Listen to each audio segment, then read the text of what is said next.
Olá, eu sou a Kate, coordenadora da Unidade de Ensino, Pesquisa e Inovação do Hospital Estadual Silva Vidos, e quero te dar as boas-vindas ao nosso programa de capacitação por vídeo, o Trilha do Saber Inova. Esse programa foi criado para ampliar os conhecimentos, para desenvolver um cuidado humanizado e científico. Vamos juntos nessa trilha do saber? Pessoal, bem-vindos a mais uma capacitação interna. Hoje iremos falar sobre o protocolo de atendimento ao acidente vascular cerebral, ou AVC. Esse protocolo é fundamental para garantirmos um atendimento eficaz e rápido em casos de AVC. O principal objetivo do protocolo é padronizar a assistência. Isso significa garantir que todos os profissionais, desde a triagem até a UTI, façam a mesma linha de cuidado.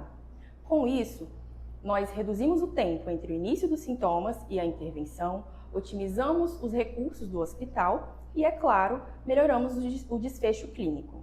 O que nós buscamos é reduzir a mortalidade dos pacientes e as sequelas em decorrência do AVC. Precisamos falar também dos principais quadros de AVCs que irão surgir durante os atendimentos. O AVC isquêmico é o mais comum nos atendimentos aos pacientes. Nele ocorre um coágulo que bloqueia a circulação sanguínea, levando à morte das células. Nesse caso, o paciente pode ter sequelas irreversíveis e permanentes. O AVC hemorrágico é o menos comum, porém mais grave. Nele ocorre um rompimento de um vaso sanguíneo que gera aumento da pressão intracraniana e sangramento, elevando o alto risco de morte.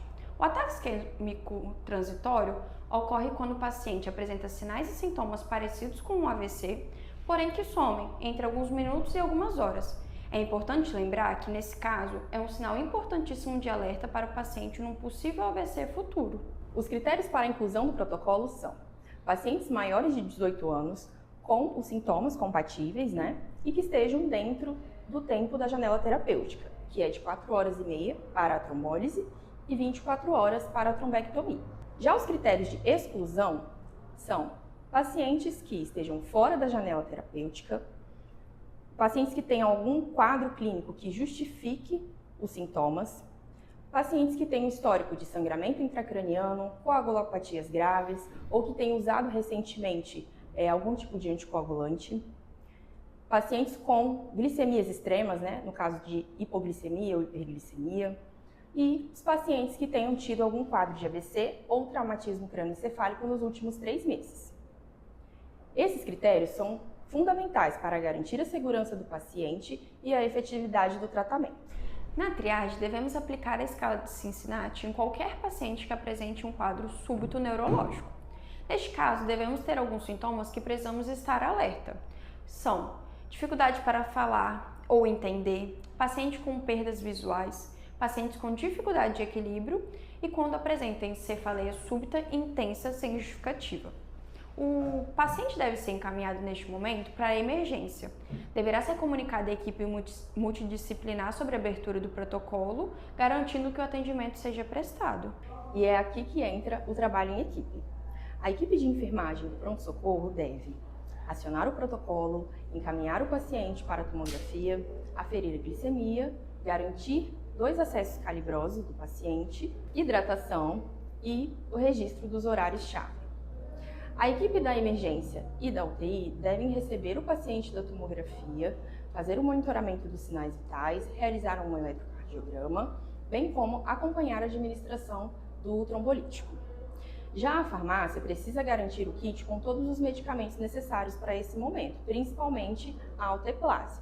E o laboratório precisa fazer a coleta dos exames em até 10 minutos, bem como disponibilizar os resultados críticos em até 20 minutos, como é o caso das plaquetas, por exemplo.